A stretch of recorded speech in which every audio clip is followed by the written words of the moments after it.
EdmondAlbius was born into slavery on the island of Bourbon, now known as Réunion, in 1829. His birthplace, a French colony in the Indian Ocean, was a world away from the lush rainforests of Mexico where vanilla orchids originated.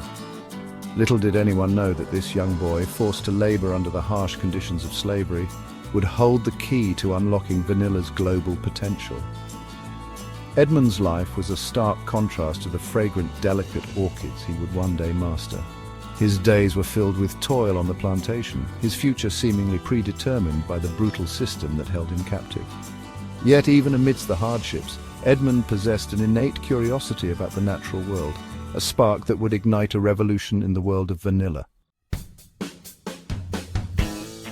In 1841, at the tender age of 12, Edmond made a discovery that would change the course of culinary history.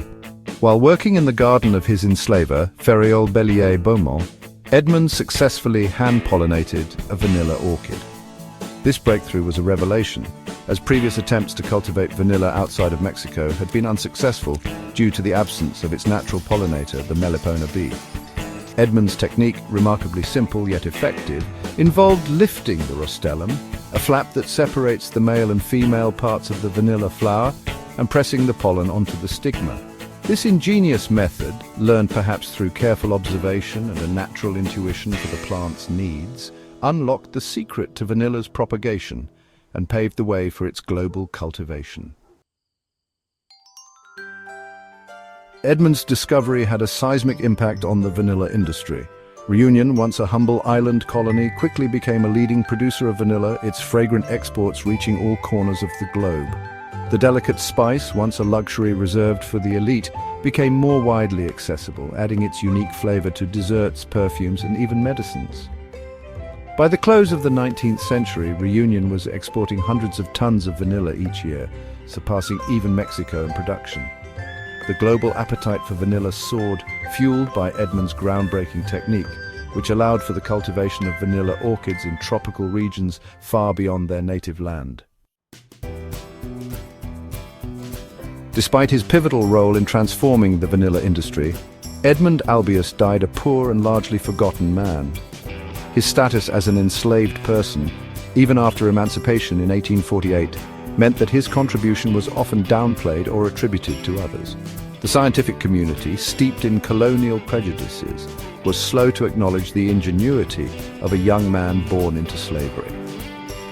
Edmond's story is a stark reminder of the systemic injustices that have often denied recognition and reward to individuals from marginalized communities. His genius, though undeniable, was overshadowed by the color of his skin and his place in society. The sweet aroma of vanilla, so often associated with pleasure and indulgence, carries within it a bitter truth about the exploitation and inequality that have long plagued the human story. Section 5, From Ancient Nectar to Modern Delicacy. Vanilla's journey from the rainforests of Mesoamerica to the world stage is, well, a testament to its enduring allure. For centuries, the Teutonic people of Mexico cultivated and revered vanilla, believing it to be a gift from the gods. They used it to flavor their xocolao, a bitter chocolate drink, and attributed medicinal properties to the fragrant pods. When Spanish conquistadors arrived in the 16th century, they were captivated by vanilla's intoxicating aroma and exotic appeal. They brought it back to Europe, where it quickly became a sought-after luxury, gracing the tables of royalty and finding its way into perfumes and medicines. However, attempts to cultivate vanilla outside of Mexico proved futile, as the delicate orchid relied on the unique pollination services of the Melipona bee, a species not found elsewhere. In recent years, there has been a growing movement to recognize EdmondAlbius's rightful place in the history of vanilla. Historians and writers have shed light on his story, highlighting his ingenuity and the injustice he faced. On Réunion Island, his birthplace, a statue stands as a testament to his contribution, a bronze reminder of the young man who unlocked vanilla's global potential. Schools and streets bear his name, and his story is told to school children, ensuring that future generations will know the name of the enslaved boy who revolutionized the vanilla industry. While true justice may never be fully served, These acts of remembrance offer a measure of recognition and serve as a powerful symbol of the resilience of the human spirit in the face of adversity. The story of EdmondAlbius is not merely a historical footnote, it serves as a potent reminder of the often overlooked contributions of enslaved and indigenous people throughout history.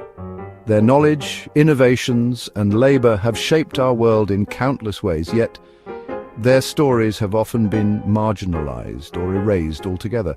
The vanilla industry, built on the back of Edmond's discovery, thrived on the exploitation of enslaved labor. The sweet aroma of vanilla, so often associated with pleasure and luxury, masks a bitter truth about the human cost of its production.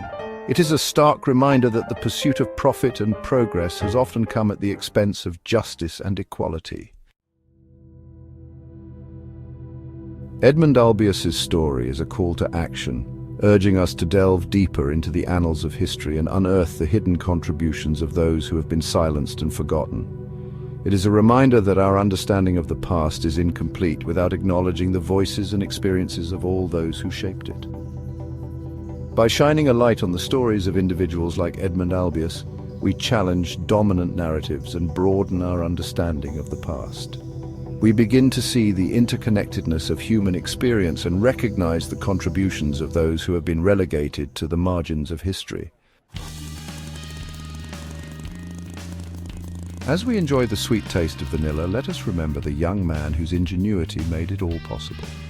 Let his story serve as a reminder of the importance of acknowledging the contributions of all people, regardless of their background or circumstances, and let us strive to create a world where such injustices are never repeated, where every individual has the opportunity to reach their full potential and be recognized for their contributions to society. You need to watch this if you struggle with finding a reliable ride to work. Commuters meet Rose Hill Cabs. Imagine this, you're running late for work, and you need a cab pronto. Enter Rose Hill Cabs, your new best friend on the road. Don't take our word for it, just check out these rave reviews on Google. Emily says, Rose Hill Cabs has never let me down. Always on time, and the drivers are super friendly. John agrees. I've tried other services, but Rose Hill is by far the best.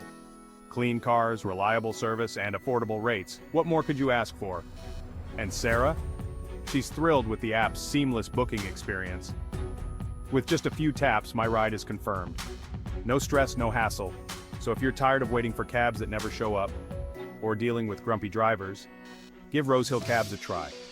Your commute deserves it. Hit the link in the description to book your first ride. Trust us, you won't look back.